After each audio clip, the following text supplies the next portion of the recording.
Our talk is Smartfuzzing the web. Anybody in here speak Latin or understand Latin or anything? So does anybody want to take a guess at what the subtitle is?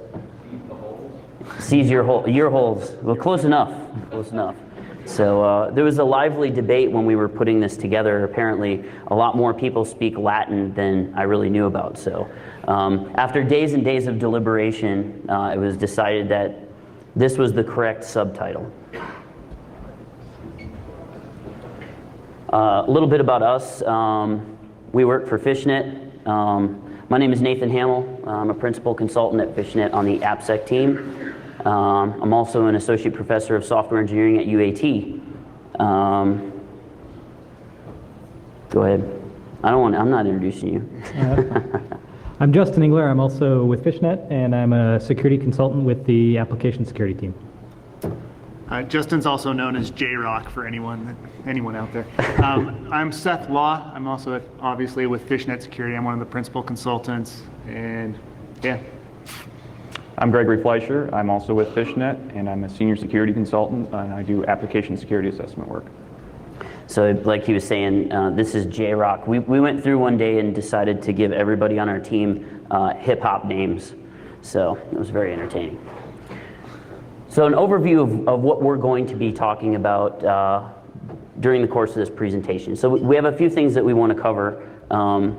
None of this stuff is probably things that, people who test on a daily basis don't already know.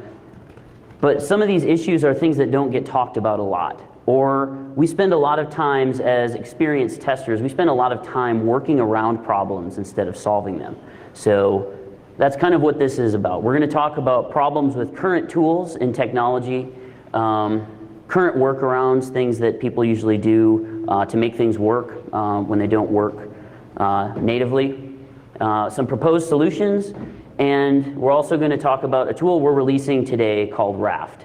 Did anybody come by and see a demo of Raft at the Arsenal? Anybody? So nobody was that interested? That's awesome. But the people who did bother to stop by gave us some pretty good feedback. So hopefully you like it, and hopefully you use it, and everything will be golden. So here's a couple things that we aren't going to do. We're not going to beat up on any specific tool or vendor, although sometimes we're tempted. We're not going to do that. As of right now, all of the problems we discuss in this talk aren't solved by our tool, and some of them aren't necessarily technology issues, although a vast majority of them are.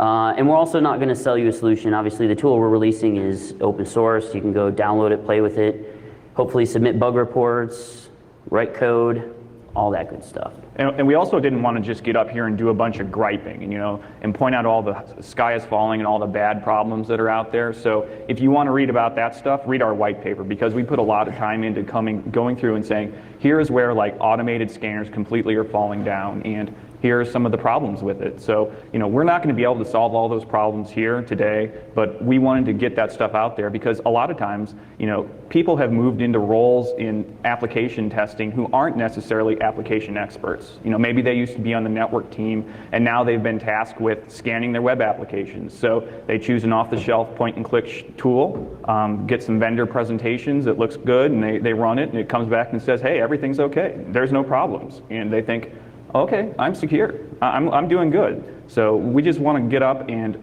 point out some of those issues where there are some blind spots that you have, and we just want to lay it out there.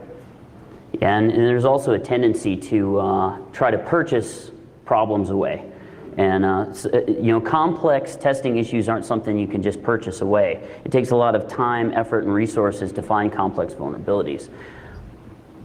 So mainly our goals are to raise awareness for some of these issues, some of these more complex items, and to put focus back on the tester and, not tools so much. So tools should be there to help a tester identify vulnerabilities, not the other way around. And also to get you to submit bug reports for Raft, because that's where we need help. So a little bit of clarification here on some of the terminology we use, because it can kind of seem like we're using terms interchangeably. So two things here, automated testing and semi-automated testing. So automated testing would be your fully automated vulnerability scanner type tests.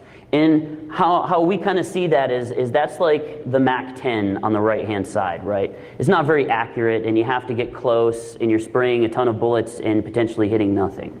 So semi-automated testing, which would be, creating a test case and then sending a bunch of data to that test case, is more like the semi-automatic sniper rifle with the scope on it.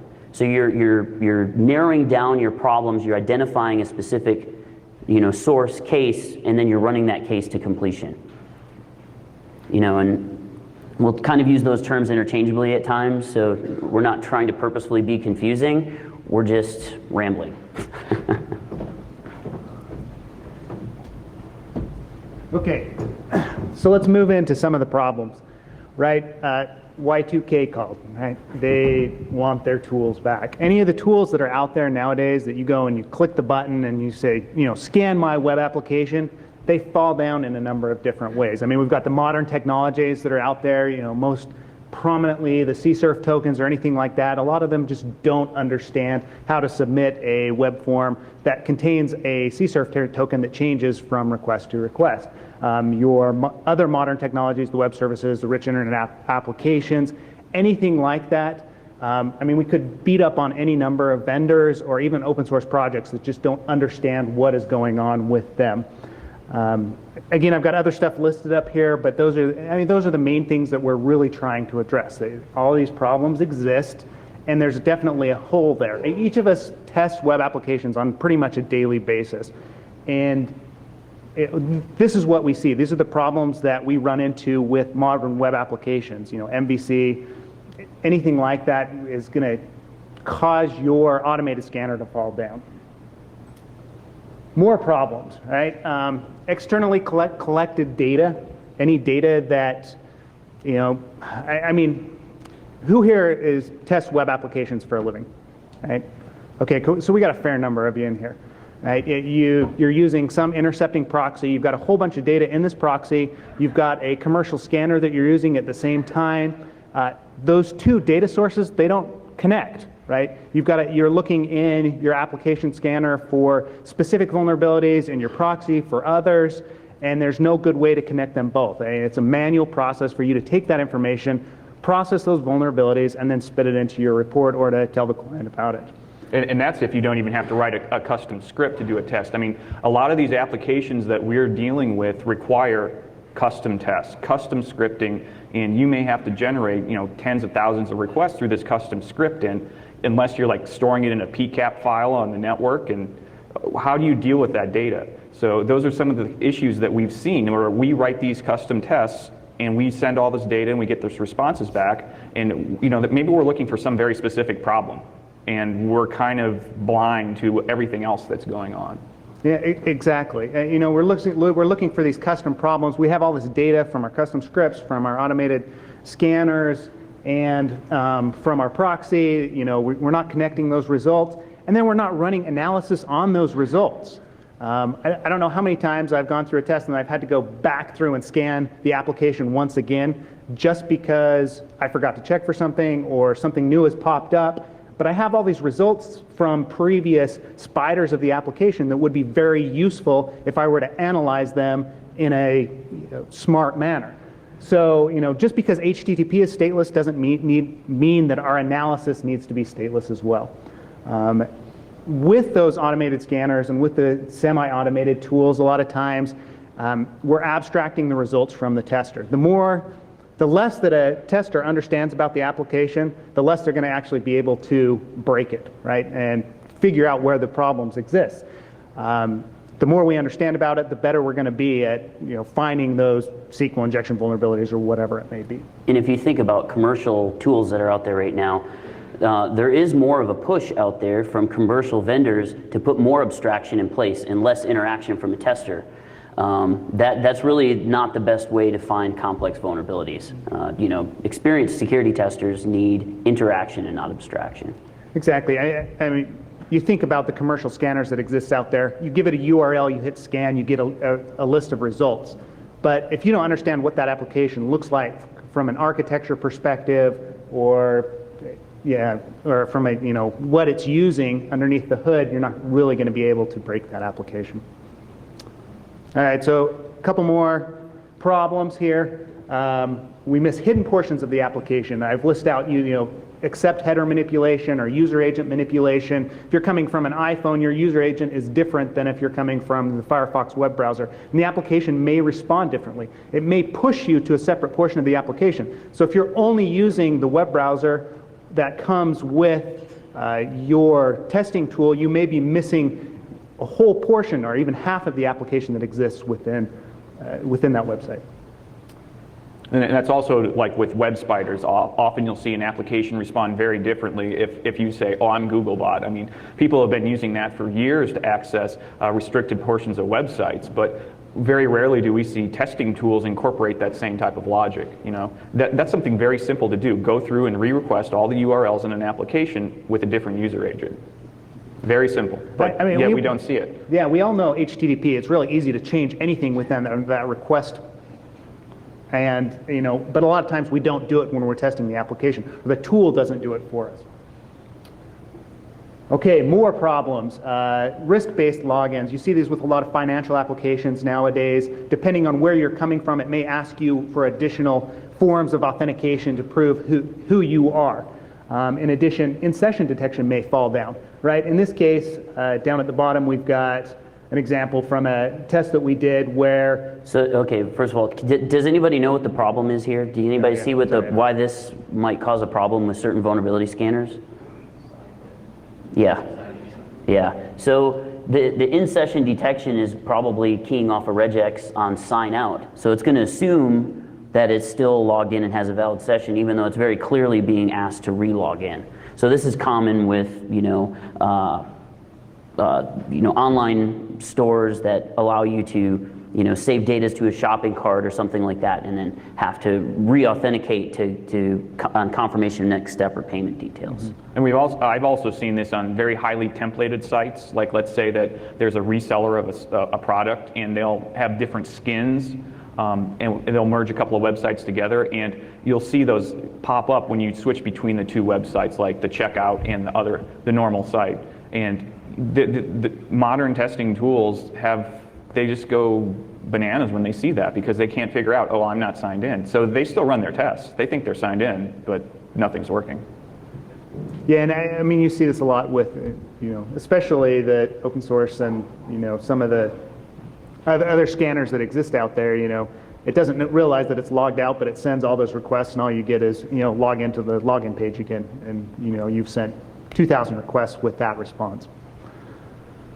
Simple things that we miss. Request timings, right? There are ways to find denial of service vulnerabilities within web applications if we would just have simple information like the time it took for a request to complete. Maybe something is database intensive and it, takes 2 seconds to finish a request where everything else is going through in 5 or 10 milliseconds.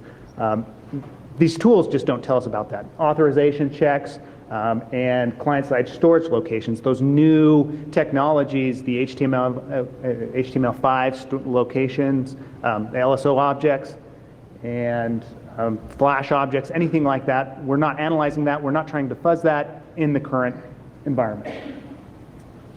Okay. J-Rock. So now that we've talked about all these different problems with the tools that you've got, you still at the end of the day have to finish your assessment. So you may end up using a bunch of different one-off tools that do certain things really well, and then you might also have to write your own tools to do, say, a slew of 5,000 requests against this particular set of URLs. But in the end, you end up with these results from all these different sources, and you don't have any way to combine them. So I've got all this response data, but now if I want to do an analysis on that, I have to do it all separately. I have to find some way to merge it all together. It's a pain. So there's a lot of other problems because you can't, the tools that are out there, they don't talk well with each other. They don't work well with each other. There's not really a lot of importing, exporting, all that stuff. Sometimes you'll have data, you'll have the same data that you made the same request from two different tools, but if they use slightly different things, like a different user agent, et cetera, you're not going to be able to easily spot the differences and spot the redundancies.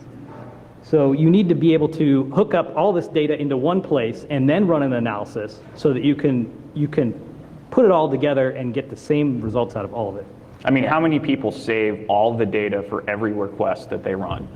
I mean, turning on the logs in their commercial tools, that's painful, right? I mean, I saw some hands raised. I mean, there's disk-based problems. I mean, they don't interleave data correctly. You have to go through and write custom tools to actually extract the data in a usable format. It's really painful. And you know, we're up here and we're trying to say, look, these are problems. And commercial tool vendors know there are problems, but yet they seem to do nothing about it. I mean, they rotate their log files. They do all sorts of nasty stuff that just make it nearly impossible to capture all the data.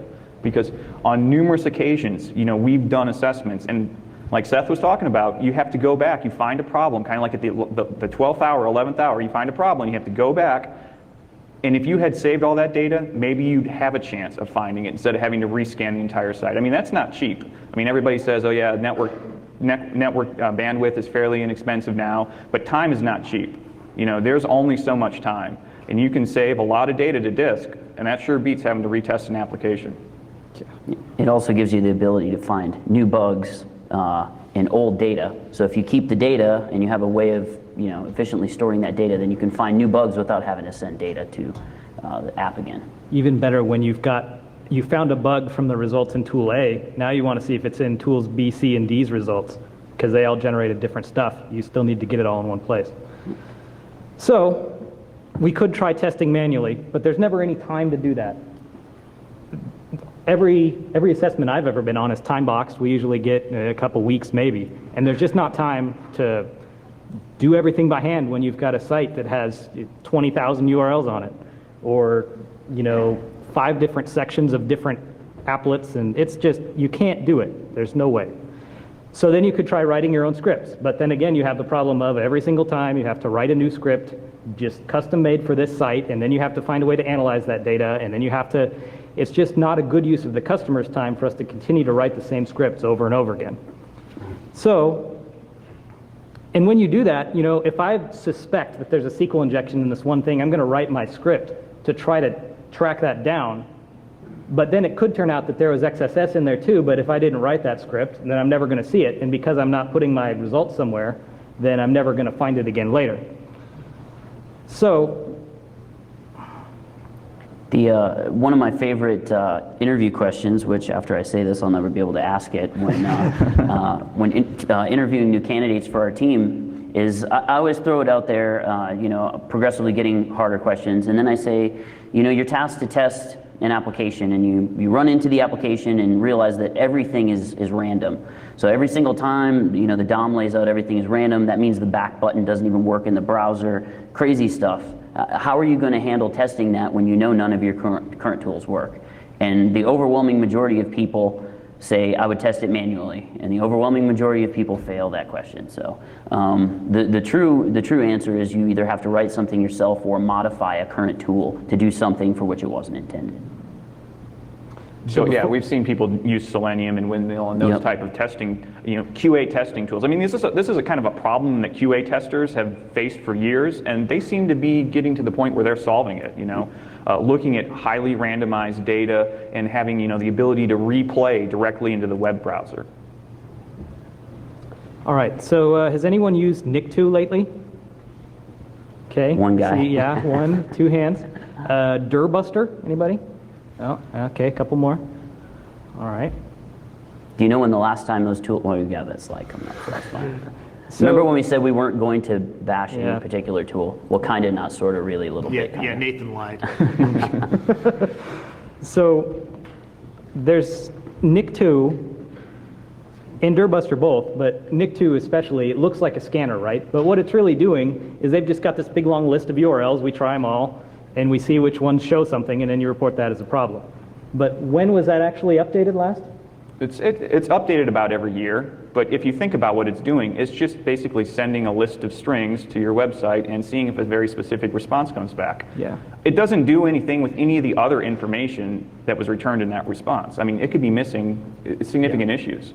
It's almost like a blacklist virus scanner. You're going to find this one issue that somebody else has found before that's in this one exact format, and you're never going to find something that's just slightly altered from the norm. So, and sometimes you'll see new open source tools come out, and they have this fancy GUI, and they have all these awesome features and everything. They can generate pie charts and graphs and widgets and all that. And then you find out under the skins, they're just using those old NICTO lists. That same logic that you thought was just failing miserably is being reused by this new open source project. Oh, Dirbuster, yeah. So what about Buster? Dirbuster, yeah. So how many people use the Dirbuster tool? I'll say tool first. Okay, there are people out there, excellent. How many people use the list from Dirbuster in another tool?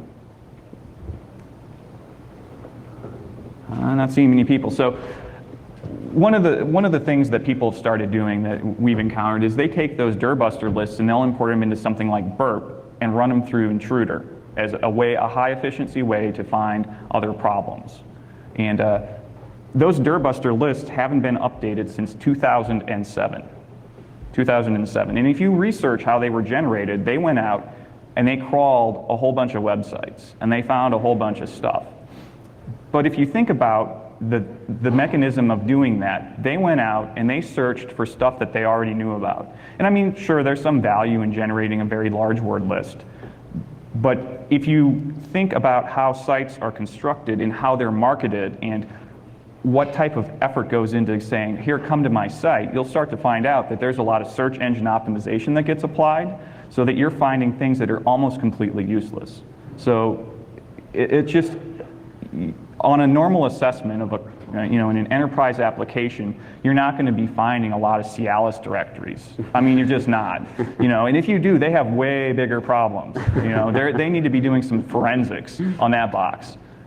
So we want to kind of move past that. And we started looking at this, and we said, wow, there are a lot of common things that we see when we do assessments that just aren't in those word lists.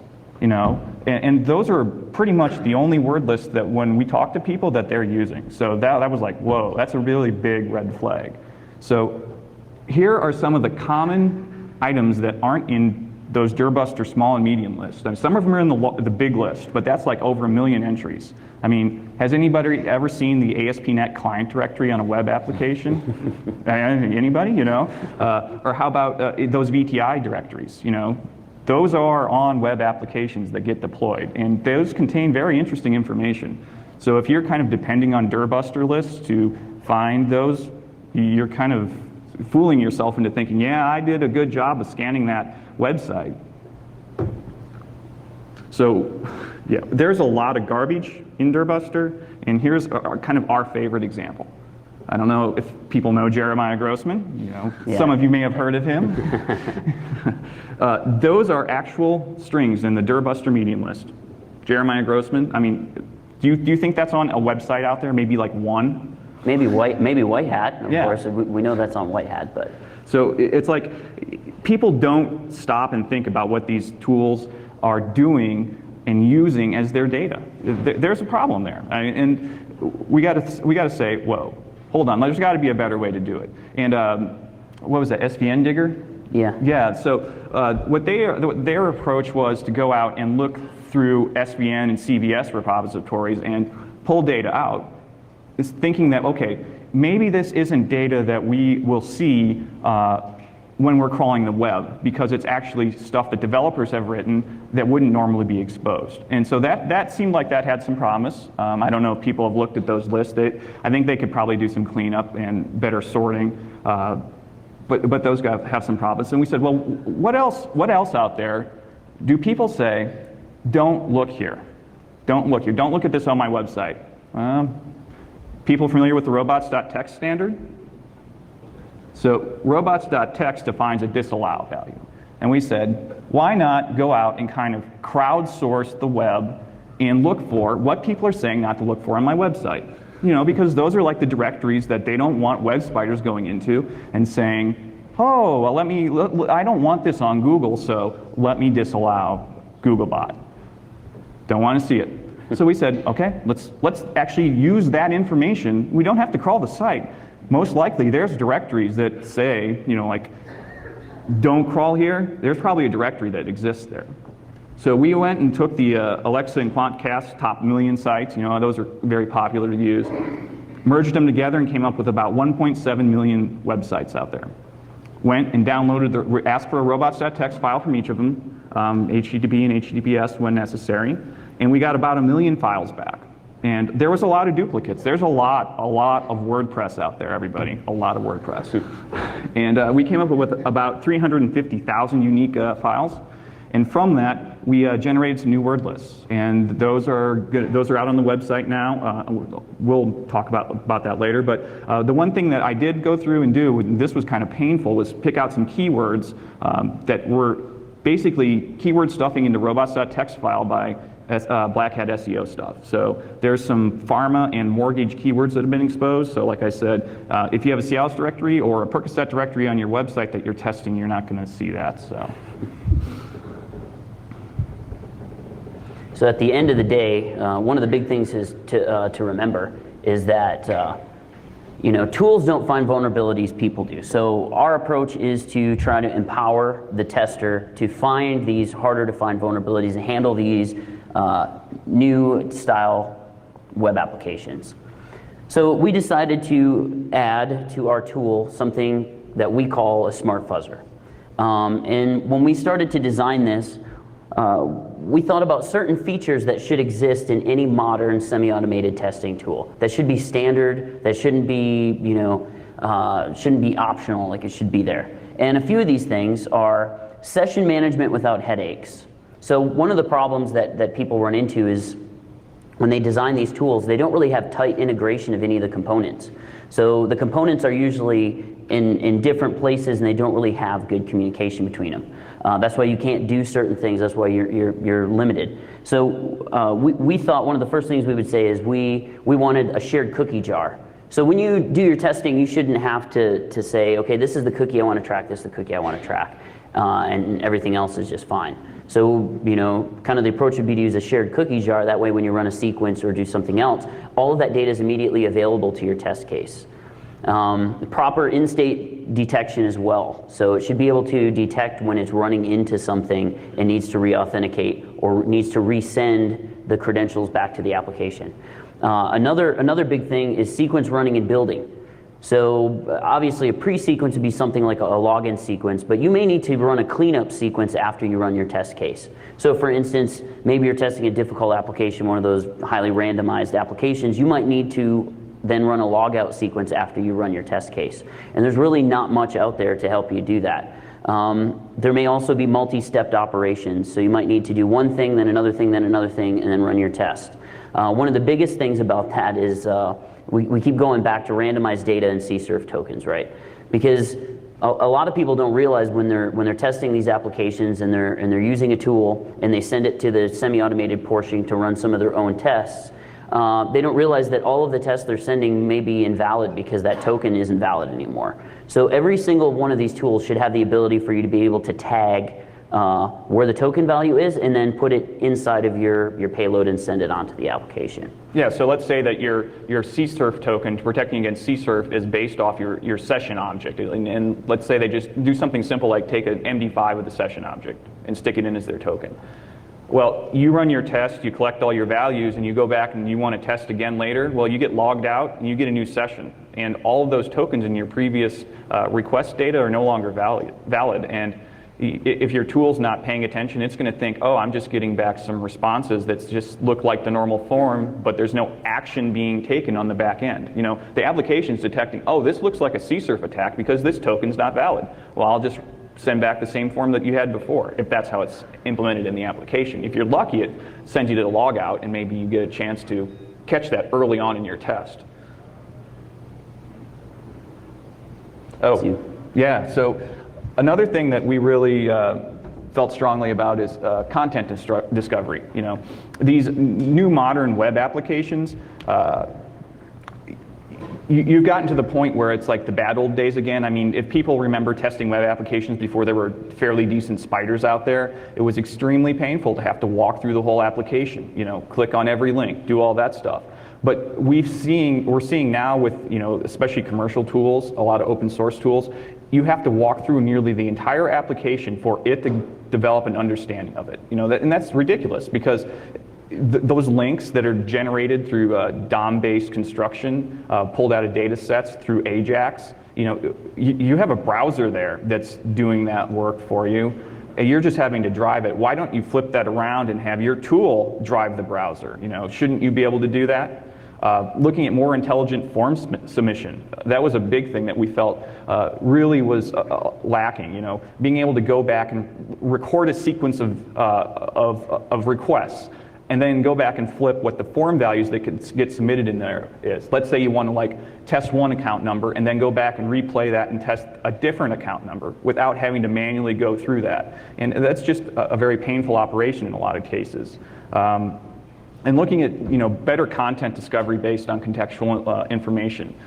We talked earlier about how spidering using different user agents can reveal hidden portions, or sending different accept headers. That's very powerful, but you have to do that a lot of times as a manual effort, or to go through and customize your tool and send those requests specifically.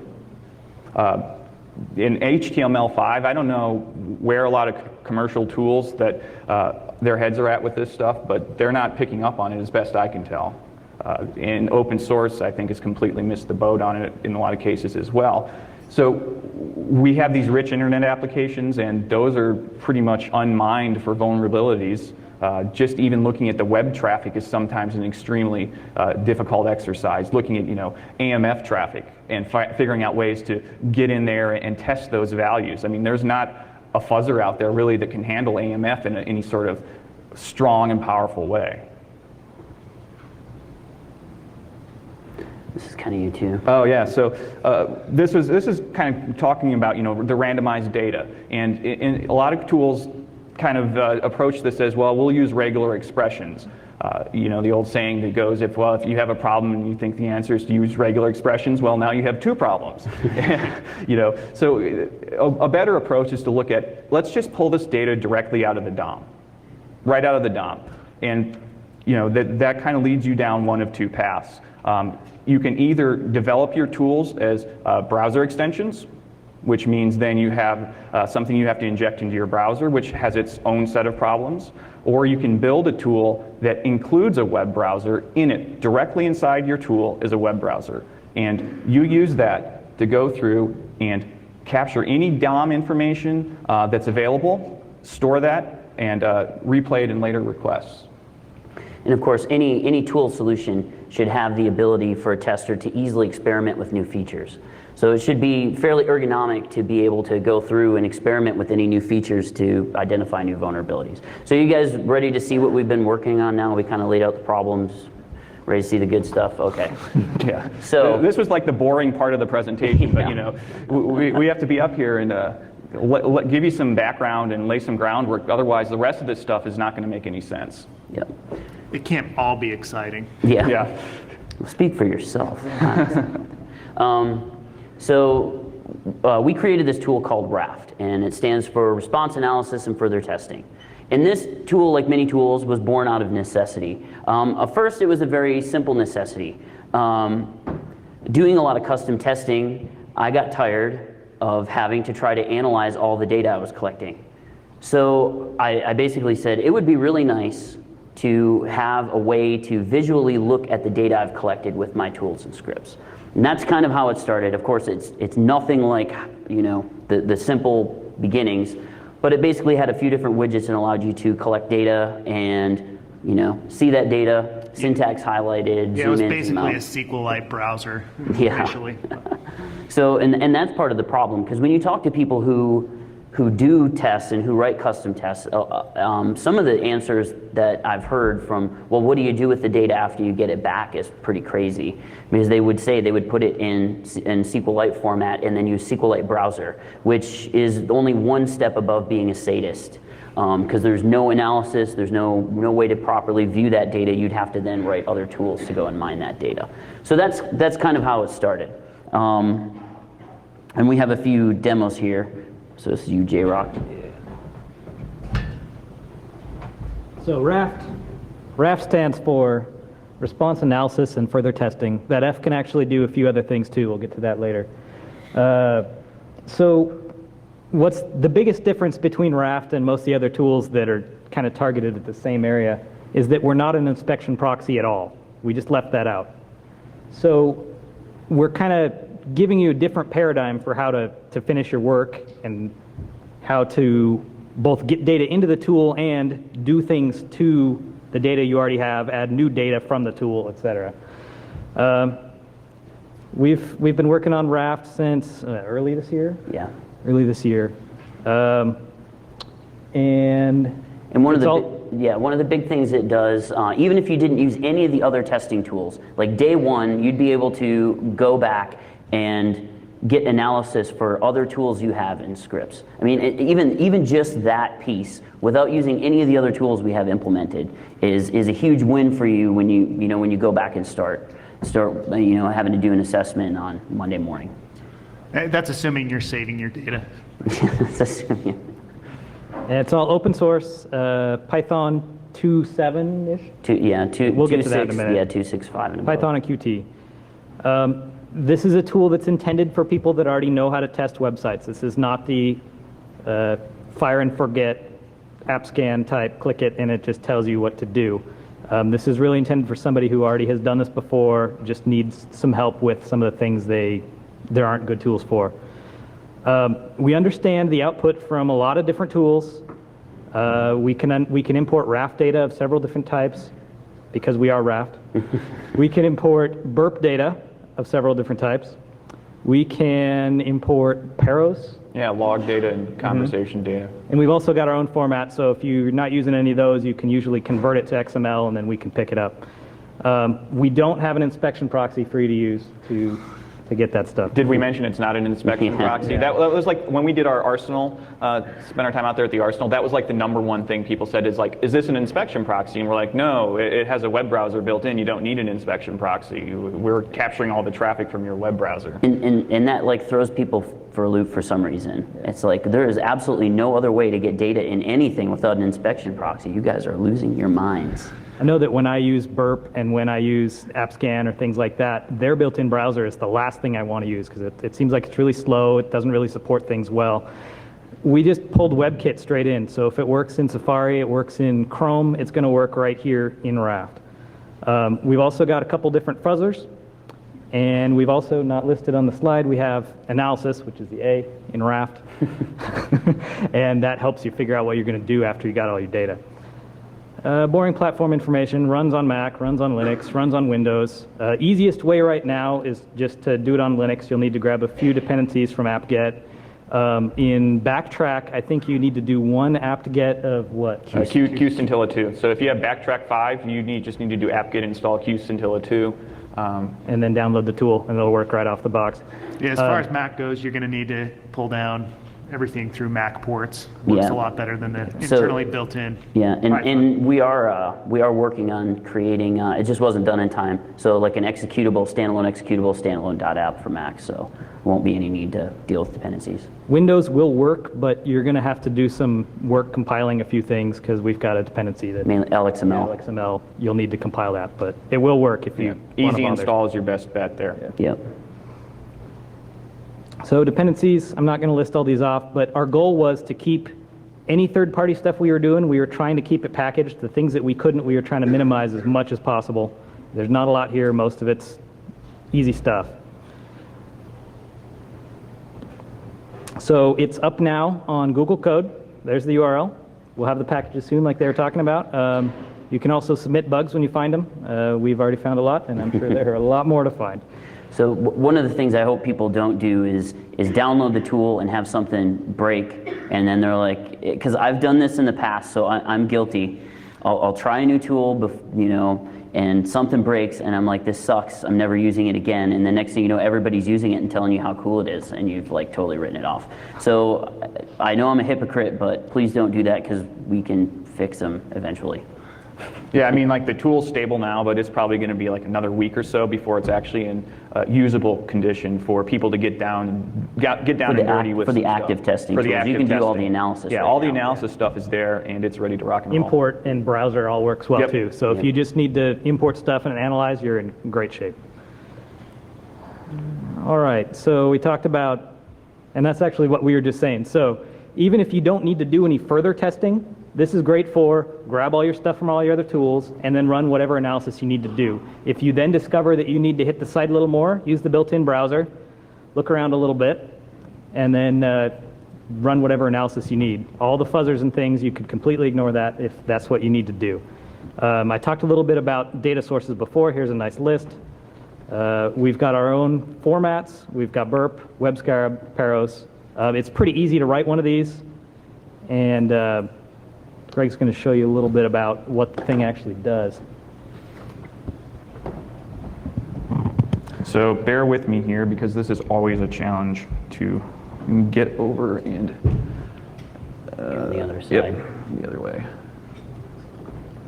So this is the user interface. It has a pretty decent look and feel on all the platforms. We think Mac looks the best, and you know, we did a lot of our development on Mac, so it's pretty well tuned. Just approaching this to do like a simple task. Let's go ahead and import some existing capture data.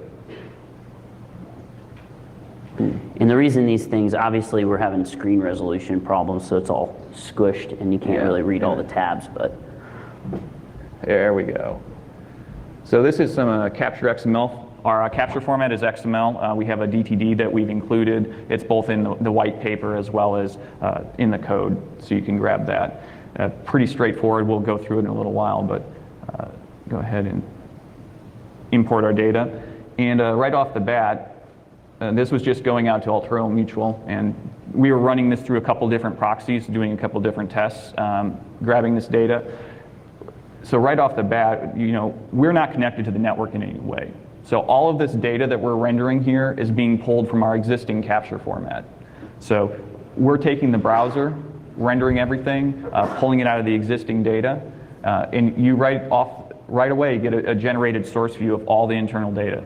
And you can see that we have syntax highlighting. Here, I'll zoom in.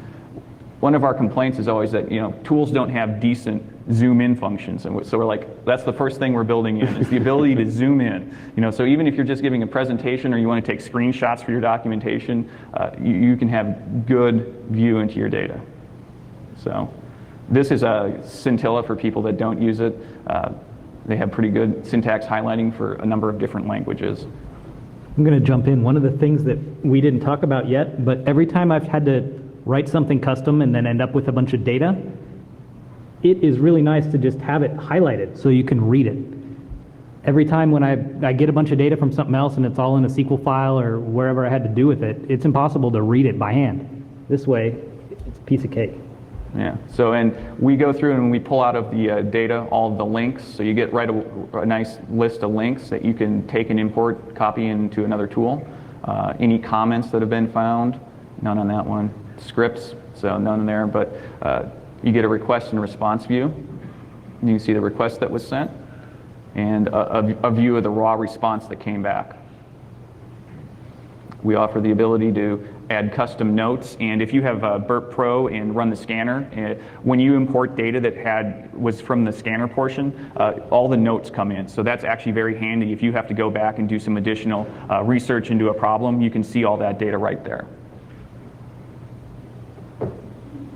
So we'll be going through some of these other pieces of the interface. Double-click on yeah, one of them, so so. we'll go ahead and double click. And we also have a kind of a popped out view that gives you some broken down data so you don't have to try and decipher all that across the screen. You wanna-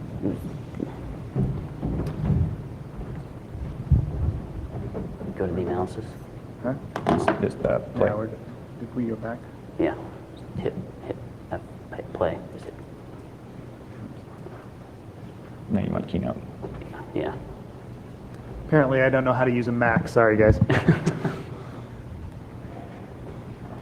All right, now, analysis, it is kind of in the title, right? This is one of the main reasons we wrote Raft, is we wanted to be able to do analysis on the data, either as it's coming in, the stuff that's sitting around, that's been around for a while, that may be stale, but still has good information in it. So our concept for analysis is basically anywhere you want to do analysis, you should be able to do it. Whatever's in the tool should be analyzed at some point. Currently it's anything that's in the responses list. We are looking at ways that it'll actually do it as we fuzz the data. Just kick it off as it gets responses and things of that nature. But a lot of analysis that we do is going to be, not just on a single request response, but the whole session, right? To see how the first response differs from the last response, because there may be some vulnerability there that is exposed in that way. The analyzers are integrated with the other tools within Raft, so you can, basically it's all one tool, so we're accessing the same data sources. New analyzers are extremely easy to add. We were sitting around last night, and I think we wrote the XSS Finder analysis module in all of, 10 minutes, I think it was, that will actually identify what XSS has already been identified by burp or by the tool itself when we're running the fuzzer. It's really easy to do. We'll show you how to build one really quick if we have enough time here. And the other thing that we want to do is for the analyzers to be able to call each other. So we want to be able to chain this analysis. If you find a base64 encoded value, hey, let's decode that base64 value and then call analysis again to see what was in that. So you don't have to actually do it manually, but have the tool do it for you. All right, we want to find what everybody else is ignoring, right? This timing analysis, we've already talked a little bit about that. Image analysis, the EXIF data.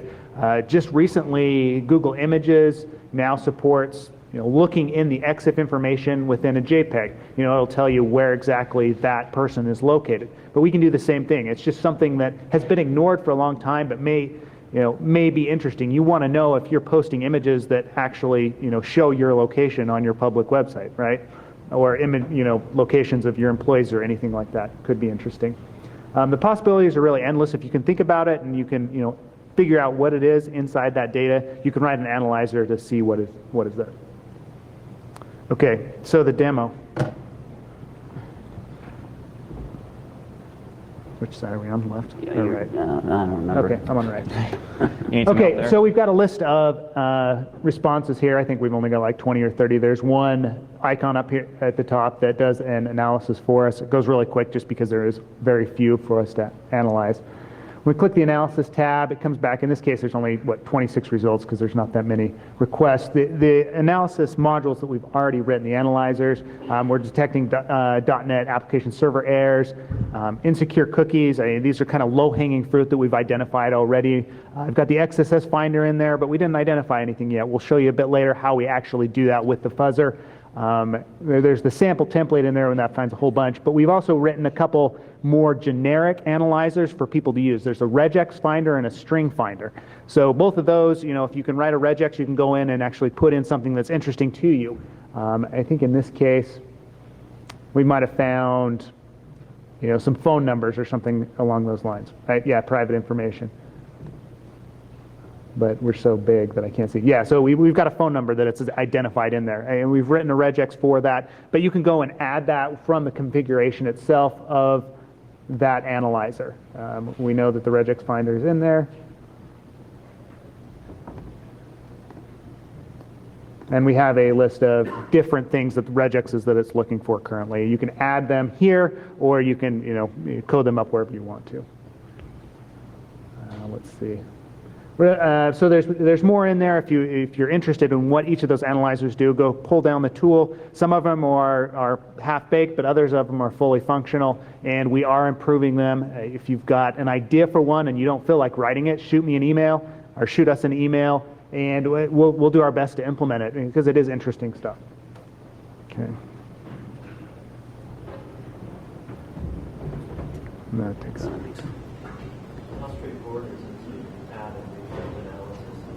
It's really easy. I mean, when we're adding analyzers, what we do is actually scan a directory within Raft looking for Python code. And if the analyzer's there and it contains the correct functions, it'll pull it in and actually, send each of the transactions to the analyzer for whatever it wants to do with it. Yeah? Is there a way to map results to the sequences and produce them for regression testing? Yes. The question was, is there a way to map results for regression testing, correct? Yeah. We won't get into that right now, but it is fairly easy to do. Okay. Let's see. So I think we're going to move this along. We saved all the good stuff for last, and now we're running out of time. So, so we have some implemented smart testing components. So as far as the requester goes, we have the requester and the fuzzer. They're all template based. So you can take data from multiple locations, define your template, and then run it. We also have sequence running, and we're using an actual browser object, so we have visibility into things, such as DOM fuzzing. Like those are the kinds of things we can do. And we use a templating approach to allow you to mark up and then run pre and post sequences. So just to give you an idea of what this looks like, let's go to the web fuzz. Or well, yeah, choose a request from. Did you import the? Where's the? Oh. Right here. So we're going to do a little demo here of what the web fuzzer would look like. So we just used our own internal web browser to call out to this. Yeah, so we've got a VM running that's got the OWASP Broken Web Apps Broken project. Web Apps running on it. So in this case, this is vulnerable to cross-site scripting, and we know that, so we're using it as an example. So once I've made the request with the web browser, I didn't have to go and run it through an inspection proxy because, with me, this is not an inspection proxy, but I can use the browser to actually access it and preload that information. So that'll show up within the responses, very bottom. Let's make sure that we got that request. Yep. So there's the request. We go ahead and send that over to the fuzzer. And at that point, we just have to configure the fuzzer to actually fuzz this name variable up here. We'll append the payload to the end of the URL. And we have to configure what fuzz set we want to use. Right? We don't want to use SQL injection. We want to look for cross-site scripting. Jump back over, start that attack, runs. We do have the progress bar down at the bottom. You can actually view the results, and it'll show you each one that was sent, what information was there. Right?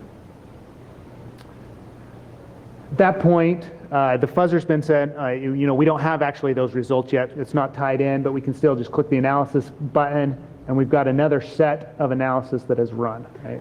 Another thing you could do in that case, we have a built-in, so on the render tab, if you just kind of keyed down on that, at some point, that browser object would do an alert window.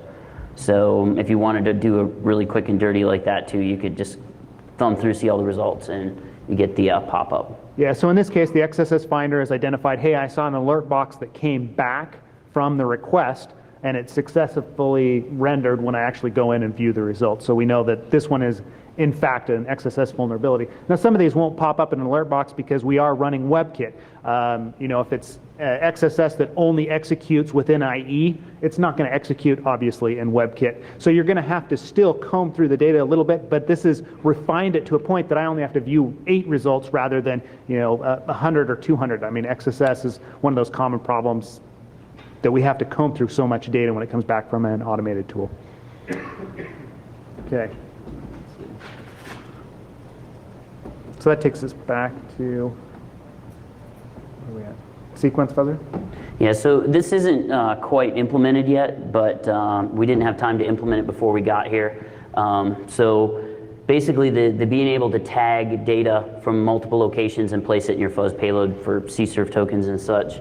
And I think we're going to, well, do you want to do the sequence builder demo? So we have a built-in sequence builder. Yeah, so this puzzle piece is a sequence builder, and I'm not going to go through and demo all of it, but the basic premise is you start recording, collect your information, and there's displays for cookies and parameters. And like we said, it's not all functional yet completely, but we're going to offer some different types of sequences, sign in, sign out, fuzz, and just like a generic sequence you can do whatever you want with. Our session detection, we offer both in-session patterns and out-of-session patterns. So we kind of are approaching that problem where you have both on one page. We can start to do intelligent detection of that problem. The big thing that we're going to do is the dynamic data replacement. We're going to start any source request values and values that come back. We're going to link those together so that we automatically handle all your CSRF token problems automatically. You won't have to do anything unless there's like custom code that has to be written. So how many people here would like to find DOM-based cross-site scripting without having to load a browser plugin or send that data to somebody else's website for analysis? Hopefully that would be everybody who would like to do that. So let's just go ahead and demo our DOM fuzzer. We have this stored in RAF capture format. Extremely convenient. And come back over here. And get down. And I have a couple of URLs that I know are vulnerable in various states. So let's go ahead and send those over to our DOM fuzzer. Our DOM fuzzer is extremely simplistic currently. It just has some very basic values that it tests for. And the way it works is it inserts some scripts with alerts, some character sequences, and what it does is it takes the resulting HTML that came back originally, constructs a URL with those values, and in a completely offline manner asks that to be rendered, and any scripts that are on that page would get run and include that URL value in the response. So we have a little fuzz window over here if we want to see what's going on. It sometimes doesn't show much. Yeah, that's probably on uninteresting ones. Yep, it's still going. Yeah, there's some that are actually rendering. And we should be seeing some results. So there's two ways we detect it. One, by pulling the data out of the DOM and doing pattern matching, and that kind of gives us this medium result. The other way is hooking the alert box in the browser so that we can say, we popped up an alert box and it had this number in there. So that's DOM-based cross-site scripting right there. In tool, offline, you could download data. You could take your old save data if you can import it in here and you have all the appropriate script references and start finding these very basic DOM-based cross-site scripting. What's the next thing? Oh, yeah, and another very interesting thing, and it's good we're a little short on time, so one area that is completely untested and unmined, and we're starting to see these pop up because developers don't understand they're actually using this, is HTML5 storage locations. They import JStorage and they start using it and they don't understand where it's actually getting stored. So in our tool, we have the ability to read any local storage files that are created because they're just SQLite, so we pull those data values in. You can go through and you can edit them. In this case, we went out to html5demos.com, imported some values, modified one of the values, and when we go back to render it, we get XSS out of that. Just like that. That's data that's being sent, that's not even being sent over the web, it's coming from a client-side location. And some people say, well, how would you exploit that? Well, let's say you have an application that's storing stuff in a client-side location and one page doesn't do proper sanitization and it stores it in the database and another page is reading it out and it's not doing encoding. Bang, right there, you have some sort of cross-site scripting condition. And if you can force the user into that, maybe by forced browsing, you can get code running within the context of their website. Let's go ahead. We'll finish up.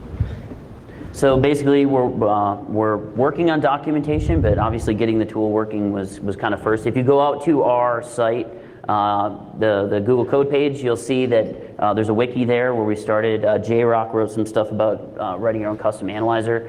And of course, we have language integration with multiple programming languages. No, actually, we just use an XML format. So yeah, here's our DTD. So we just wanted to get it in the slides for people that are going to be pulling this down and looking at it so they get some idea. And here's kind of how it looks. Sometimes it's hard to visualize XML from a DTD, so it's very basic. request and response, those are split out separately. Any data that you can include is beneficial. There's always been a challenge like to store binary data, and it's like there's a very simple solution to that, and that's just to base 64 encoded. I mean, base 64 is pretty much available in any language, on any platform, and it's a well-defined format. Past that. Yep. So you might be asking like what the weaknesses of Raft are right now. Obviously there are a few. And some of these are ones we know about. So SQLite, obviously that's what we're using to store all this data. Yeah, somebody yesterday was asking if we could, scan 1 million websites and throw the data on here, but SQLite's probably not going to support that. We're going to have problems. It'll croak and die a horrible death. And of course, we have bugs that we're aware of, like you have to run Raft out of the project directory. Yeah, for some reason, Nathan didn't want to write any error handling. It was his job. Error handling is for suckers. And of course, the web fuzzer right now has some hard-coded payloads, which are terribly unintuitive, but that's just because we needed something to work for the demo. Obviously, we're going to allow people to take their payload lists that they've been collecting for years and use those as selectable options.